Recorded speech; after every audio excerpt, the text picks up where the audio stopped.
Actually, it's not for kids.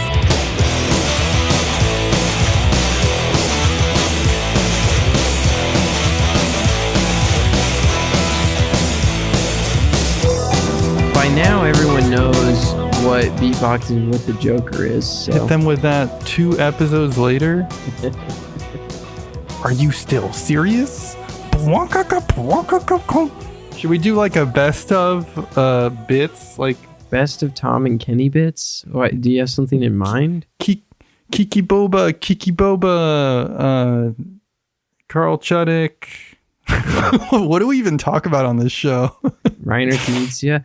This reminds me of when like Northern Lions said like okay, let's kill this guy. Let's kill him with hammers. And then like that became like a meme. And then he like kept referencing himself for like a week after he did that. He started to catch up to himself. He's like, I'm just trying to stay relevant. What's the most annoying thing that we do on this podcast? Recycle Northern Lion bits. Yeah, what's my most annoying quality? You say things that are jokes with full force, and there are probably scenarios where it's like very believable, but it's a joke. Like you can't tell? Yeah, like someone will fail to identify that you are lying, essentially. They're like, oh, they don't really know what they're talking about. Yeah. I think this came up in particular with 51st State. That is one of the worst, probably one of the worst named board games to talk about on a podcast of all time. When we had Daniel Newman on, I definitely feel like he wasn't sure if I was joking about being a jock and stuffing people in lockers. Oh, no.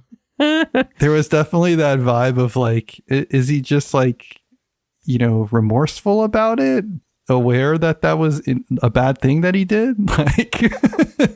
He's like, I could believe it, at least at first, maybe. I don't think he's seen pictures of me. I was going to say, all he had to go on was your voice. That's maybe the only reason he's able to do that. Do I have jock voice? I feel like all the boba talk has really... The shape of your soul was Kiki shaped, and now it's being like boba-fied. You ever heard of like bimboification? Your boba-ification. Get up. What are we doing today? This is shelf stable. Do you want to know your worst quality? I don't listen. Well, I mean, that's fine. I don't think we both need to listen. Sometimes you say shit that is like just wrong. Oh yeah. I have to edit it and post. Yeah, I mean, the patrons know all about it.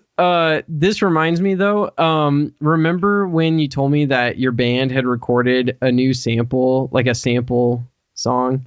Yeah. And I was like, oh, you should show me. And then you started playing the song and I instantly got distracted. Like the second the song started, I was like on my phone looking at some dumb shit. And I totally forgot that I was even supposed to offer you any feedback. And then like the moment passed and you said nothing. I found out later that happened and I realized and I was like, wait. I gave you shit about it. I forget who I was talking to, but it like came back to me because we were like talking about something you did. And I was like, oh, I had a funny Tom moment. Normally it's not that bad, but this is just, it's maybe I'm just getting old. I can't fight it anymore. Yeah, it's all good. Welcome to Shelf Stable, a podcast celebrating board games that have stood the test of time. I'm your host, Kenny Katayama. And I'm the other host, Tom Bowers. Today, the featured topic is nice. Nice. Things that make us say, that's nice. Nice. Before we talk about that, we're just going to talk about games that we've been getting around to recently. Kenny? Tom, I got to play the Belle at the Ball. Belle at the Ball from 2014. Belle with the Ball. Belle at the Ball from 2014 was designed by Daniel Solis and published by Dice Hate Me Games. Do you really think Dice hate them? I don't know. Do you think they came up with the name because it was like pirate speak? Like they were like, Dice Hate Me Games. Like, It's like, me games. Dice don't like them. I think that's it, Tom. I think you've cracked the code. Belle the Ball is a small filler card game where you are trying to host the best ball for these wacky personalities. And you're doing so by doing a sort of set collection of different symbols. And the way you collect people for this is there's a row and you have to spread your envelopes. I think they're called regrets. So you have to spend your regrets to purchase characters in this row. And it's the whole packs system, which I was very surprised by because this is like a small, light filler game. But the market system is basically Pax Pamir, where you put a number of regrets based on how far down the line that particular member of the potential clientele is. If you want someone that's been sitting around a long time, they're pretty much free and you collect whatever regrets are next to them. If you want the person that's at the very end, you have to put a regret next to each person before them. It goes without saying, I really like the economics of the closed market and moving these regrets around and collecting them. And that's just a system that I like a lot. And so I'm happy to see it in a different game than Pax Pamir. And I think it can be used to really to good purpose in a number of games. What I didn't like was the game that followed. I mean, it wasn't a bad game. It was inoffensive, but it really it's to a point where if somebody asked me if I wanted to play Belle the Ball again, I would politely decline. It was overly long and it was literally a set collection symbol game. Like there's no additional interesting stuff going on. I really think that the game was cooking at start and then it just didn't get there at the end. Like they had to do something more interesting with the cards you actually collect. And it was a shame. One other nice thing I will say about this game is I actually really, really enjoyed some of the names and some of the characters that the game put together. I wish there was more story there, and I would like to know more about these characters, but they had some really funny names and kind of interesting things that stood out. First of all, they weren't just tropes, but also they kind of went an extra level of being ridiculous. There's a character his first name is just the letter F 7 times, and his last name is Flippenbird. So he's just Flippenbird. And I don't know why that's so dumb, but I really enjoyed it for some reason. I was going to say, I really like that conceptually. I feel like something like Millennium Blades would benefit more from that style of silly. Yeah, you don't see that very often. I think a lot of times silly leans into pop culture references that are trite and overused or just a really dumb pun. And it was kind of refreshing to have something that just felt like somebody shit posting on Blue Sky or something. This is me saying to designers, if you're going to make a light game that's supposed to be silly, make it more shit posty. Explore Dadaism or whatever it's called instead of Family Guy-isms. I'm looking at the pictures right now. There's another character named Manburger Headburger Man. It's really good. This is good. We need more of this in games. Theme and character development, excellent. The market, very good. It's just really didn't stick the landing with the scoring / what you do with the card system, which unfortunately is the meat of the game. That was Belle the Ball from 2014. I got to play Chinatown from 1999 by Karsten Hartwig and published by Z-Man, or at least the edition that I was playing. Yeah, we've talked about Waterfall Park before, which is technically a too recent for this show board game, but it is based on, and in fact, as far as I know, it's nearly mechanically identical to Chinatown. This is a negotiation game reduced all the way to nothing but the negotiation at just about every level. I'm not sure that it would be a game that I would normally like all that much, but having played Waterfall Park and now this again, more recently, I'm this is cool. I mean, it's interesting how much it's driven by the group that you're in, how stingy people are being, how sort of freewheeling they'll be with their trades and stuff. And sometimes you'll be making offers that seem low key, ridiculous to someone, and they're just not budging on it. And you're just really? I really think I would be in a losing position if you actually took me up on this offer, and they'll still just say no. only for like something else to sort of come out, or to you to make a trade with someone else. And now suddenly they're the one begging you for stuff. It's interesting how everything shifts all the time. You can play this you can kind of design the play to fit the needs of your group, which is not quite the same thing that can be said for something like Pit, which is more purposefully chaotic and frantic.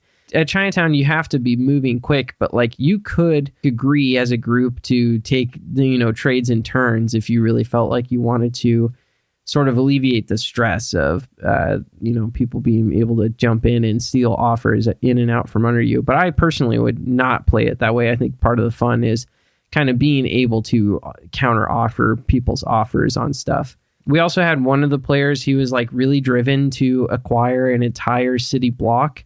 The things you're trading in this game are parcels of land in addition to the businesses that you can sort of build into those parcels. One player's goal was to just parcel all of an entire block out to himself and then, install his perfect Tetronimo restaurants and laundromats or whatever it was into place.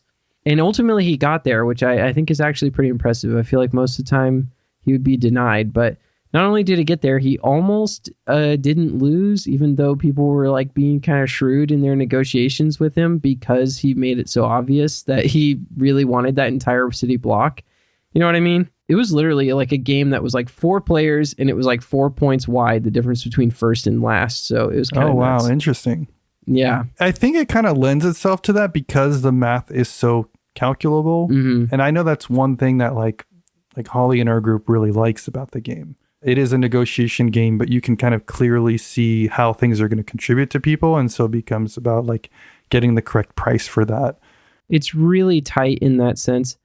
I would actually personally, I think, slightly prefer somewhat more opaque values for what are these buildings worth to someone, just because I think it can stymie the trade a little bit too much. And then it just becomes like this really basic math argument where someone, says like, hey, I'm offering you like $60,000 worth in value and I'm only going to earn like $20,000 in profit, like long terms, where it's like, it's so calculated that it almost fails the negotiation to a certain extent. I think slightly more opaqueness would actually be preferable for me. That makes sense. Yeah. So did you end up preferring this or preferring Waterfall Park? It's funny because we've talked about the theme of this game, and I do think there are some valid complaints about the visual presentation of it to some extent. But as far as I can tell, I do kind of think that the cultural appropriation that does occur with this game was done with largely the best intentions. It really doesn't feel mean-spirited. But again, I'm not someone who's like affected by what this game is trying to present. I think there are things that are stereotypically associated with Chinese businesses, but it's not really an accurate representation. It kind of paints this often represented thing in media, which is like basically every Chinese person in America owns like a laundromat. You could do worse, but I want to strive for a world where we don't just try to fix representations of colonialism and slavery in board games. Like maybe we shoot for everything that we don't approve of, But I almost feel as if like instead of redesigning it from the top down with this Waterfall Park rebrand that they went with, I think like someone like who could have been an advisor, an expert, like a person who had a stake in the representation could have sort of fixed what Chinatown was aiming for and still represented that part of Chinese American history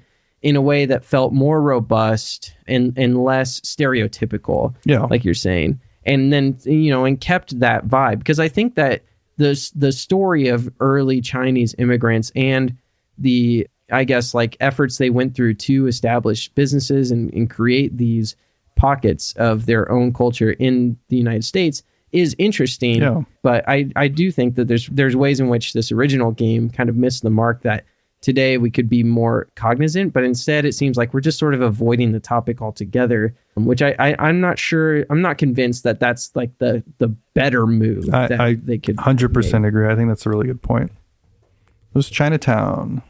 Llama. Do you like Llama? LLAMA. Chicken. There we go. Obligatory Minecraft movie reference. Llama from 2019. Actually, at this point, it's more like it reset like the counter of episodes we went without one. Days since we've referenced Minecraft movie. Yeah. Reset. Turn that one back around. Okay. We are in Knizia Corner. Welcome back, Reiner Knizia. This is published by AMIGO Games. It's been a minute. Llama. Llama is a very tiny, it's short filler games today. Llama is a game that is akin to Uno. This is Knizia's take on Uno. And you might be going, yuck, Uno. But hear me out. Llama is Uno, but with a twist, with juice injected, some zest. You just put cards on top of other cards. Except instead of matching numbers or matching colors, you just put numbers that are the same number or one above, and it goes around in a loop. Do you think you could describe this as a trick-taking game? I think it's a shedder to a certain extent. I don't know. The juice comes with the push your luck aspect of this game. Because in Llama, it's not just whoever goes out first wins the round. You can just stop playing the rounds ahead of time and take your hit, take whatever you lose for stopping early. But then as a result, you probably end up with fewer cards in your hand than if you had kept going and pushed it. So there's kind of this like risk reward where you can like play it safe. You're like, oh, I only have 2 points worth in my hand. I'll just call it now because I know that if I start drawing cards, Uno style, my hand's going to fill up again and I'm going to have a bunch of points. Not only is the game simpler than Uno, but it's also more interesting because you basically have to suss out the value of playing it through versus calling it. There's always that decision point of like draw or stop. And I love it for that. It's wild to me that this game's from 2019 because it feels as if it has been around since at least as long as like Monopoly Deal or Risk Express. Like the idea of this game feels in many ways so simple that I'm surprised that it didn't arise in Knizia's mind until this late in his career. It feels so classic. It literally has like all the appeal of Uno if Uno were good. And I know that we've maybe said that about Monopoly Deal. I just want you all to know, this time I'm being serious. On Monopoly Deal, I was only half joking.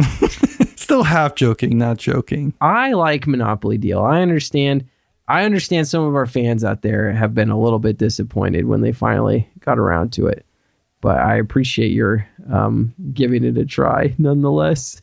Llama, it kind of shows just how skilled the good doctor is. Whether he intended to or not, he's able to take kind of a classic that has flaws and make it better without adding complexity to it, actually reducing complexity in certain elements. Even just like nice little touches like when you have 10 points, you convert them to one 10-point chip. Going out allows you to remove a chip, not just a point.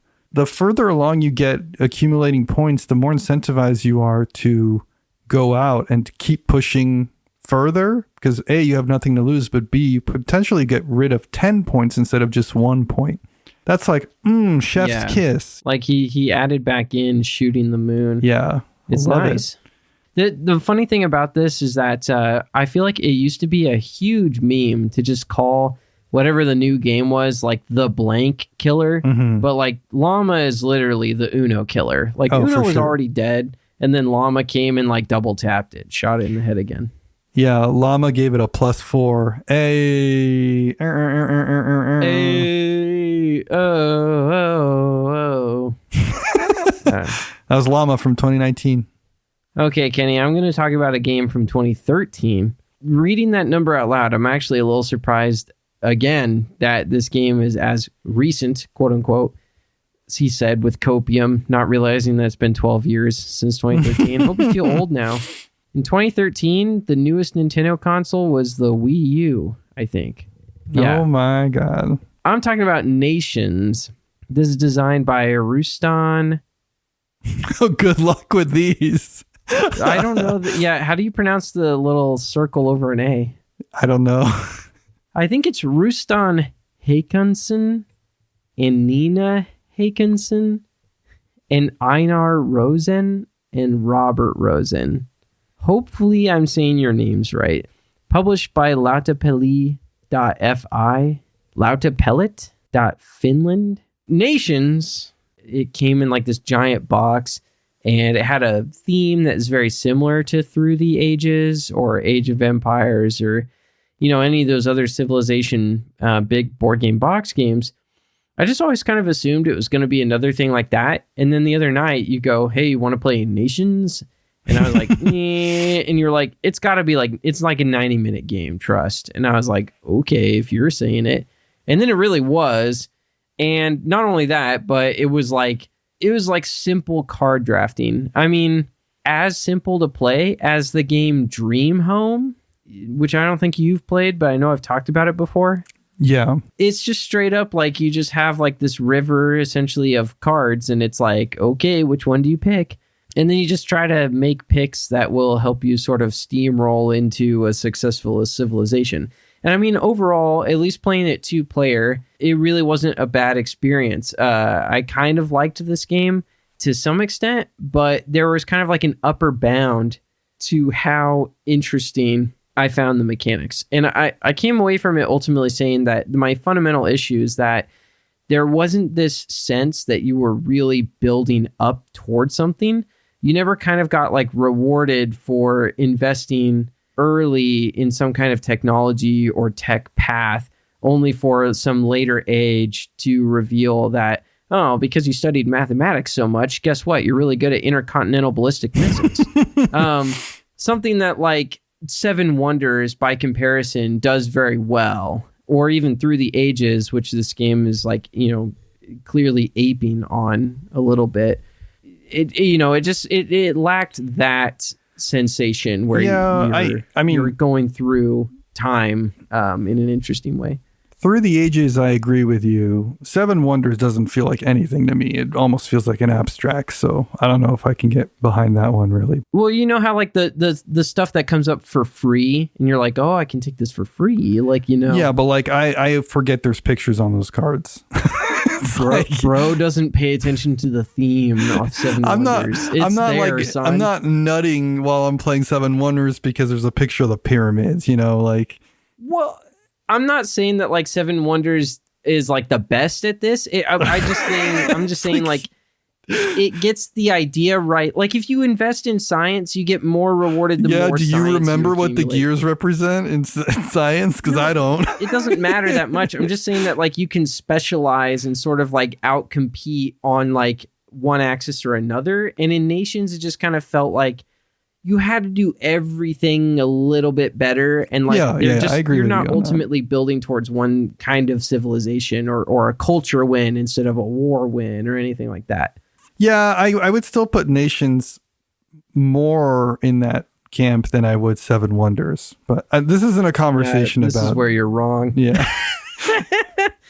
Nations was interesting. So this was my second time playing it. I want to like this game, but I don't know. I felt like it did everything right, and yet it was still not enjoyable. Does that make sense? Oh, totally. Yeah. I've really been mulling about this game a lot and thinking like, why don't I like this more? Because I should on paper. Like, it's just a little odd. And I think it ultimately comes down to like, in trying to strip down and make a game like Through the Ages more accessible, which I assume was the objective here, it loses some of its like appeal in the process. If you try to take something as complex as like Sid Meier's Civ or something as complex as Through the Ages, and you make it accessible so that like, maybe my partner will play this with me, maybe my roommate will play this with me, it suddenly becomes lifeless to a certain extent. Like I felt like the game was lifeless. I'm generally with you. I think that the simplicity of this game is like, it's like the perfect kind of game to trick your partner into spending 90 minutes with you. But that's like about as far as it gets, really. And then like what you're saying is like, at what cost? I think it's one of those things, we've said this a little bit before, where it's so inoffensive. It's so lacking in texture that like it just like rolls right off you as an experience. Yeah. This is the kind of game that like Richard Garfield and or Cole Worley would be like, I don't want to have anything to do with this. You think so? Yeah. I do see a use case for this game. Okay. If you really want to play Through the Ages with your partner and or roommate, this is how you get them there. Like, I've been thinking a lot about 18ms because I think we were pretty hard on 18ms, or at least I was. I think the problem with 18ms is that it's not even necessarily good as an onboarding to 18xx. I would still rather play Shikoku. However, I think Nations does serve as the surrogate. You know, it's a pretty expensive shelf space and cost to get there, but I could see this as like let's play Nations once. I'll enjoy it enough to play it, and then you'll be amped about this kind of game, and then I can throw you into Through the Ages. And it would make learning Through the Ages a little bit easier too, because you could draw analogies and just show that this is more complex, but also more interesting kind of thing. Yeah. Now, I know you said you played this solo and then you played this with me. Have you played it at anything over 2 players? Nope. And, you know, I'm sure there are people who are going to say, oh, it's best at 3, it's best at 4. And maybe they're right. Yeah. What's the consensus on Board Game Geek? Because I do think that this game probably is best at 3 or more, possibly. I assume it's best at 3, yeah. That's the vibe it gave me. Just because mostly the way that like the warring thing works, but I could also sort of see like the wars just sort of ending up like really obliterating like one of the 3 players. And then the other 2 are just like chilling the whole time and like basically just going to war over and over just to pillage the 3rd player. So I don't know. I'm just very curious to see how it feels at 3 compared to 2. Yeah, BGG says it's good at any player count, but best is 3 to 4. I see. I'd be a little curious to see what the player count adds to it, if anything. But at the same time, like I'll just concede, like I'm not jonesing for this again. If anything, it makes me appreciate Mosaic more, which we talked about. Yeah, new game alert. But like Mosaic does not get the level of depth from a civ building perspective that a Through the Ages does. But it sure as hell gets quite a bit of it in there. And it does it differently too. It's not trying to be Through the Ages.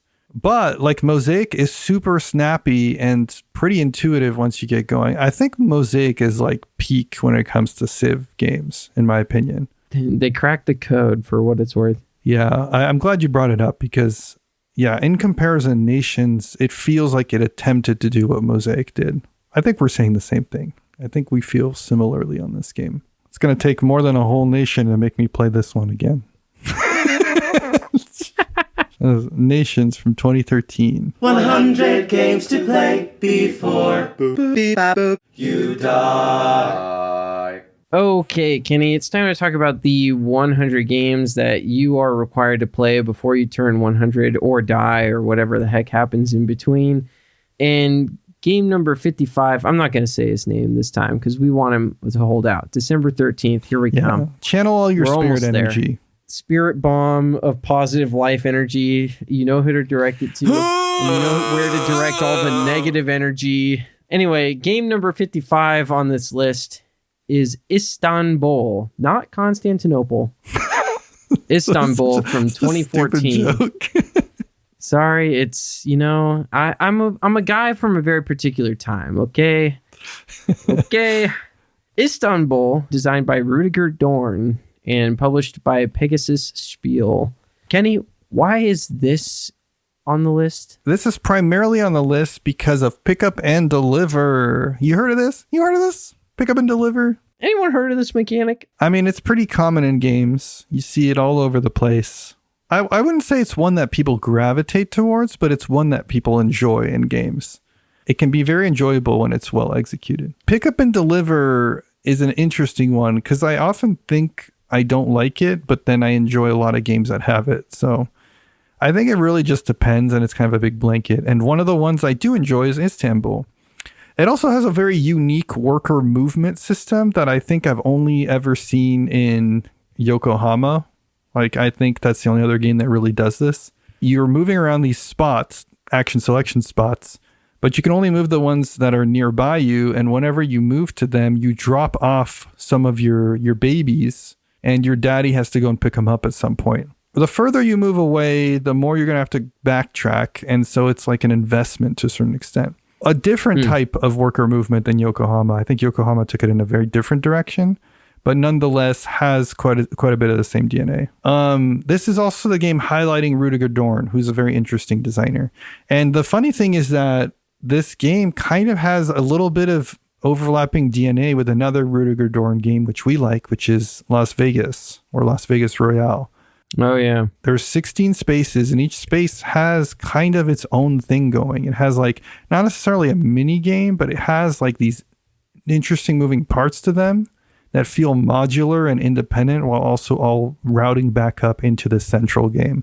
I know that's a lot of the appeal for certain people. That's what creates the depth and the variability of play in the game is the sequencing and where those tiles show up in your particular game because you shuffle the tiles. Mm-hmm. And at least a lot of interesting decisions. I quite enjoy this game. I enjoy it more than I think I would have enjoyed it, seeing it, or like learning about how it works. It just kind of flows really nicely. Yeah, that alone is not enough to get it on the list, but the fact that it's showcasing a lot of these things, you know, Rüdiger Dorn, pick up and deliver, worker movement, that's the reason it's on here. Yeah, I mean, it's kind of got it all as far as I can tell. This is one I still have yet to get to. Yeah, it's at the library, I believe, so come pick it up and deliver it to your house. Hey! It must be pretty nice. And that is my segue into the main part of this week's episode, the real meat and potatoes. Enough of that bullshit, whatever the fuck we've been yapping about for the last 49 minutes. Holy fuck. Some of that was internet latency. It's time to get into the part of the show that people come back week after week to listen to, the part of the show they care the most about, and that's the main topic of this week's episode, and that is things that are nice. Do you ever like surprise yourself by your ability to like do the whole bit? It's kind of like internalize itself at this point, like what you say for the meat and potatoes. Tom just does that off the dome of his head. I don't know. Sometimes I feel like I do a good job, and then sometimes I feel like I forgot half the lines. I don't know. I'm generally impressed with it. Okay, sweet. I think it's pretty nice. So the main idea here, right, is that we're just talking about stuff that when it happens in a board game or whatnot, we go, this is pretty nice. Yeah. It can be moments. Yeah. It can be aspects of the game. It can be rules. It can be thematic flourishes. Basically, whatever you're feeling. Well, I got a really simple one to start with if you want. Yeah, go right in. Does it ever get more nice than when the player boards are double layered cardboard and all those wooden cubes and pieces are like held in place by, you know, the little cutout? I remember my first experience with this was Scythe, and it like blew my mind. I was like, how come we don't have all games like this? This is the future. It's just such a nice feeling. I agree with you. The difference between Eclipse version 1 and Eclipse version 2 with this is like literally astronomical, and I realize that's a bit of a pun, but like it's nuts. Yeah, it really does make a difference when there's a good kind of tactile aspect to a game. It's like impressive. Even just like functionally, it avoids things going all over the place. I still can't believe that Terraforming Mars gets printed with components the way it does. It's bullshit crap. It's like heresy, honestly. Yeah. It's just another fucking knock on Terraforming Mars. Yeah. A game that I'm like almost starting to loathe. Which is kind of funny because at one point I loved it. Yeah, it was like one of your favorites. I don't think I've ever played a copy of Mars where somebody just didn't get overlays or different boards or something. Because like, how could you, you know? Can you imagine? Just like, oh my God, the cubes moving all over the place. And it's like, oh, sorry, I think this was on the floor. God help you if like anyone just like, you know, accidentally like rubs the table too hard at once. And then it's just like, goodbye. Like, who knows what your fucking production was? It's gone now. Yeah. While we're on components, I'll bring one up. Okay. Iron clays. Yes. Especially when you replace cardboard coins in a game with iron. You're like, hold on, I got my set of iron clays. And I would extend that to just good poker nice. chips as well. Yeah. Yeah, having nice like slugged chips to replace, even like honestly, even like low key kind of cheapo chips to replace like cardboard nonsense as currency in almost any game instantly upgrades the experience. That's for sure. I love fiddling with chips too. I mean, it's a nice thing to do in between turns. I prefer fiddling with chips to fiddling with cards, and you know that I'll be fiddling with cards if I don't have my chips. So it's up to you. Do you want to hear a clink or do you want to hear flick, click, flick, flick, flick? I think most people prefer the clink. Interesting. It's like a threat to our game group. Yeah, you're just like, it's like you have two sensory options: the flipping of my cards or the clicking of my chips. Yeah. You got another one? Yeah, so when there's a rule book and it's like a dense ass game with a ton of shit, and then they hit you with the index at the back. Where are all the topics with this word on it? And then there's like a fucking table of contents that the game that does this, and I'm sure a lot of GMT's games are like this, is Twilight Struggle. Yeah. And it's just really cool. I know I've played others that do a similar thing. I think Imperial Assault has this as much as it does the FFG2 rulebook thing. I do think that the rules like glossary, the full set has an index at the back. Stuff like that is greatly appreciated when it exists and when it's necessary. Obviously, sure, you figured out how to design a game that doesn't need this much work put into its rule book in the first place, and that's great. But if you're inventing an amazing experience like Twilight Struggle, having that index is awesome. I totally agree. It's nice. While we're on the topic of things we've brought up many times in the podcast before, Carl Chudik's first player rules. I think every game could learn from this.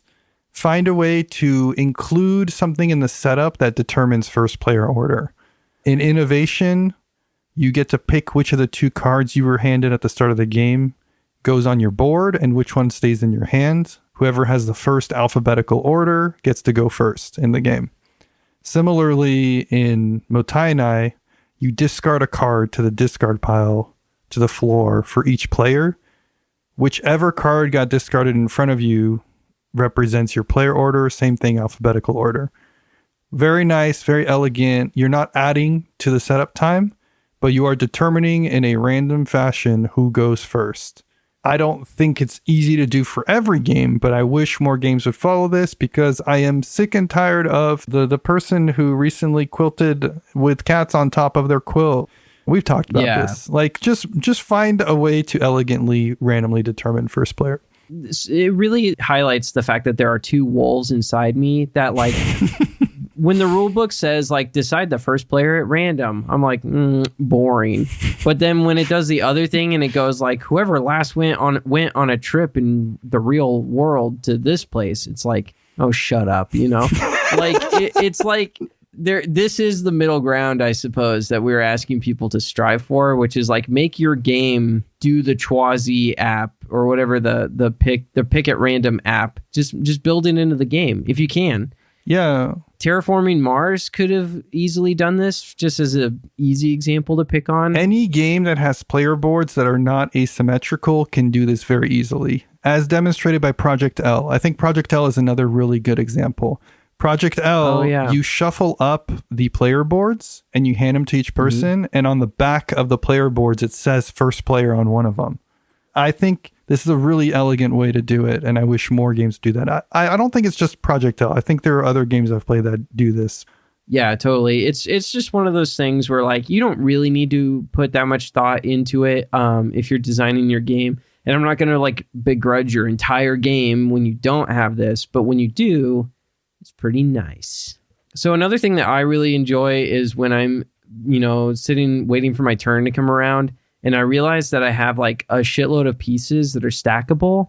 And then it turns out that I have a multiple of like 12 of those pieces. Yeah. So I can like split them into many different varieties of stacks. Like, I can have 3 stacks of 4. I can have 2 stacks of 6. I can have 6 stacks of 2. if there's an odd number in this arrangement, or if there's really only like one divisor that one factor, I think that I can come up with, that is disappointing most of the time. Especially if it's a prime number, it's like, oh, but like when it's 12, can we talk about 12? Have I ever done this rant? I know I've done this rant to you in person, but I'm not sure if you have. Can we just talk about 12? Anyone heard of this number? Like, we should really move to a base 12 system, right? It would be bad for like 5 years and then we'd be good. Right. Yeah. You're one of those guys. I'm with you though. Yeah. You go 1, 2, 3, 4, 5, 6, 7, 8, 9, Klimp, Bleep, and 10. And then when you go to, you're at 99 and then 90 Klimp and 90 Blimp, and then you go to Klimpin 1 or whatever, or Klimpin 0. It's funny that you're coming up with new names for like 10 and 11 technically. Yeah, because 10 like, would still be 10. When you look at it, it's like, well, 10 and talk about base 12, like it's already built into the English language. Like we say somewhat special words all the way up to 12, and then it becomes like this pattern at 13. Oh, yeah, that's a good point. You're saying 12 becomes we do need 10. symbols to represent 10 and 11 in the single digit place or whatever. Right, but you're saying we call it 12, but there's the symbol would be 10. The symbol would be 10. Right. And then there's like 10 would be the alpha symbol, and then 11 would be the beta symbol. There's a group that has actually figured this out, though. Like they came up with symbols that they thought should work. So when you hit 9011, then it goes. Let me think through this. 9011, you go to 1020. Right? And 102011, you go to 1220. Or no, that'd be 100. What's 100 in this? It'd still be 100. I'm not really sure what the point is of exploring this far out. All right, let's keep. Like why should people switch to base 12? Like why should we spend like an entire generation? It's still a manageable chunk, but then you can divide it into more things. Yeah, because right now it's like divide by 1, divide by 2, divide by 5. That's it. Right. Yeah. Why are we restricting our whole society to like 2, arguably 1 divisor? Because I don't really count 10 divided by 1. Give us the 3 and 4 is what I'm saying. Slight counter argument. I do think 10 divided by 4 works out well enough. Like, yes, you have to use half measures when splitting. Bullshit. It's like 2.5 by 4. I think that's acceptable. It's the divide by 3s where it really gets fucked. Do me a divide by 3 real quick. Yeah, I was going to say, I'm just saying, everybody's always like, why haven't we invented, easy space travel yet? Like, how come we haven't cured every disease? Part of the problem is because at game night, we're like trying to figure out how to divide our score, and it's a number like 90 when it could have been like 12 and teen or whatever. I think my brain is cooked, Tom. I think we should move forward. Yeah, I hear what you're saying. I don't know. I mean, all it would really mean is that you would have to round down or round up less often in games. That's what you're getting. Remember when you said people can't tell if I'm being serious or not? I'm just going to project that I'm doing a bit right now. I don't legitimately believe that the world would be better by doing this. It's just, I want to put that out there. Well, you don't? I thought you were like going full Neil deGrasse Tyson on me or something. Like you're like, no, legitimately humanity could improve. There's always a little bit of truth in the joke, but like I'm not leaning into like, I'm like, anyway. Well, let's get the take out there for the world though. Should America switch to the metric system? Oh yeah, for sure. It's better than whatever Absolutely. If base 12 is better than base 10, base 10 is proportionally better than whatever the shit we're doing in America. it's just making shit up. Yeah, the numbers don't make no fucking sense out here. It explains a lot about what's wrong with us, I think. Somebody looked at their hands and they were like, yeah, this seems good. I do think we got one thing right, though. Yeah. When it comes to the measurements, and that's Fahrenheit. Celsius is dumb. Conceptually, Celsius makes sense. I think you're... The numbers are all wrong. And I think even people that live in Celsius environments, like, largely agree with this feeling, which I think is really funny. Yeah, when you see 100, you're like, whoo, that's hot, like... Yeah, exactly. They're like, that's hot. No, that's a good point, Tom. I didn't think about that one. Go for it. Get us out of here. I like that high society has these like thematic flourishes. I don't think of high society as a very thematic game.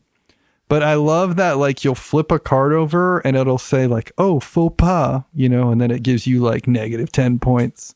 Or then it's, like, champagne, and it has, like, 9 points on it. And I love that the game is somewhat quantifying the social status of different expensive luxury goods. Yeah. I don't know why that tickles me so much, but it does. It's just kind of I don't know. It's nice. I think the game could have had just nothing on the cards, and it still would have been a very good game, but... that flourish really adds something for me.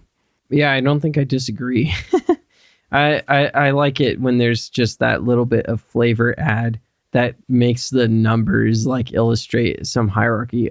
For Sale does this, right? Yes, For Sale is another good example. The number 30 house is in outer fucking space for some reason. The number 1 house is like a literal box. Yeah. It's great because then people are arguing over whether they'd rather live in like a little cardboard box or the sewer. Yeah. Which is like the number 3. Isn't there a version of No Thanks that has increasing danger in like the pictures? I think it's just that the colors go up. Well, I know that's like the version we have, but I think there's a version of No Thanks where it's like somebody getting a bill but like the last one is like a grand piano falling on their head. Am I like, oh really? I need up? That version. I think that should be the definitive version because like I think that's a nice way to represent the numbers going up. Yeah, I mean, I also like the idea that like you have a more thematic reason to be saying no to these random numbers. Yeah. Maybe what we're getting at is if you have a pretty light game that just has numbers going up, always find some way to do some like funny or quirky thing with the gradient of numbers. Because there's got to be something there. Yeah, just give your numbers a little bit of character. What could it hurt? Yeah, exactly. Real quick, while we're on that, if you have a kids game or family game, we've said this before, add a little story at the beginning. It really adds to it. And don't be afraid to make it ridiculous, Read some Captain Underpants to get in the right headspace. Yeah, exactly. Another thing I really enjoy is when the game does not fuck around with the fucking cards. There are too many games, I think, in this day and age that are like, I'll just sack them with like 6 different like little decks that they have to like sort out. And like for some reason, all of these cards will get drawn into the same hands of cards. So they all have the same backs. So you have to separate them out on the fronts and then put them into their own little piles. And like you shuffle around and like some of them are mini European size and some of them are like the other size. I love it when a game just goes like, nah, fuck all that. We make one deck of cards and you can shuffle it easily. It's like, it's the right amount of cards that you can get a nice riffle shuffle done. And then it's just like, boom, put them together. There's just no figuring out how to shuffle this bullshit. That is nice. I think I'm almost there with you. I really appreciate minimalism as a general rule of thumb. When there's less setup or when there's just less components. And I agree, sometimes games are unnecessarily fiddly with their shuffling and setup and split things in half and things like that. I do think some games necessitate graduated decks to be playable. And I think if they're necessitated, I'm willing to do that. I'm not going to argue too much about that, but like shit like Ticket to Ride shipping with those like tiny European cards drives me crazy. Like just give me the full size cards. I know they made like large card upgrades that you could buy that should be the like default version. I agree with you. Yeah, I don't know why they're still printing it with the tiny cards, except for I guess just the inertia or whatever. But like, it's just nice when there's nothing you have to mess with in terms of figuring out how to get something shuffled.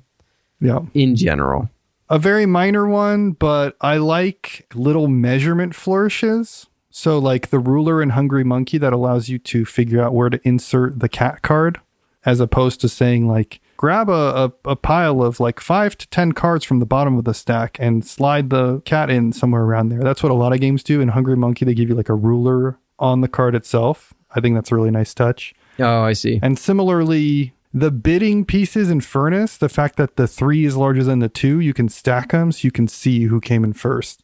Visually, it's like very clear as you're thinking about what you're going to bid on and as you're paying out. Quantifying the bids by size is like a stroke of genius, in my opinion. Yeah, anything that sort of elevates the readability is kind of slots in here, but those are some nice specific ones. I got one more. The feeling in Through the Desert when 2 opponents butt heads with a color and create like an open lane in between that color, and then your separate color slides on in between the 2. Okay. When you get to insert your own player color between 2 other players' colors. It's like the parting of the Red Sea when like nobody can get in that like territory because you're not allowed to connect. And then you just sneak in there with your camel, like wee, and go in between the 2. Wait, what? Why do you think they were parting the Red Sea? No, okay. Let's say somebody has like their pink camels and then someone nearby has their pink camels. Usually they end up like in a stalemate where they like can't connect. Right. And so they're spreading out on both sides and there's almost this like perfect line in between them. Yeah. And then you come in with your like your cream colored camels and you're like, wee, and it connects all the way to the oasis. That feeling is nice. When you slide the cream-colored camels in between the pink ones. Well, now you made it gross, Tom, okay? I made it gross? You're the one who said all that. I didn't think of the colors that way, okay? I was not thinking of that. This whole time I thought you were like genius, like 5-heading me with like no, jokes I have a pure mind. I was just thinking about I see what colors commonly end up in that scenario, and I guess it just happened to be those ones. Those are the colors of camels in Camel Up. Great game, by the way. Not Camel Up. Oh fuck, not Camel Up, which is also a great game. Generally, Through the Desert. Those are the colors of the camels in Through the Desert. By the way, yeah, I like sliding on in with the camels. Okay, all right. You want to lead us out? Yeah, I think that's gonna. That is a good way to end an episode called "Nice," though. I was trying to figure out like how I was gonna shoehorn in like the whole scene in Minecraft movie where like Jason Momoa and Jack Black are like flying through the air and they have to like rotate in midair in order to like squeeze themselves through the tiny hole. Well, like Jack Black and Jason Momoa squeezing through the tiny hole in the Minecraft movie, we have come to the end of this episode and out the other side. That's going to do it for this week's episode. Thank you so much for listening. I honestly don't know why you keep doing it. Thank you especially to Michael, Tyler, Devon, and Josh of the Boise RainBeaus for your cool segue music. And thank you to Bonehouse for letting us use your song Rot as our opening theme. If you're loving the cast, share it with a friend or on Reddit or on BGG. You can also reach out directly at shelfstablecast@gmail.com. All this and more available in the show notes. And if you like what we're doing and want to make more of it happen, consider subscribing on Patreon. Tom, next week, I'm having a baby. I might already have had the baby. Yeah. Depending on how things play out. So thanks for covering for me in the next couple weeks. And I'm excited to listen to the guest episodes.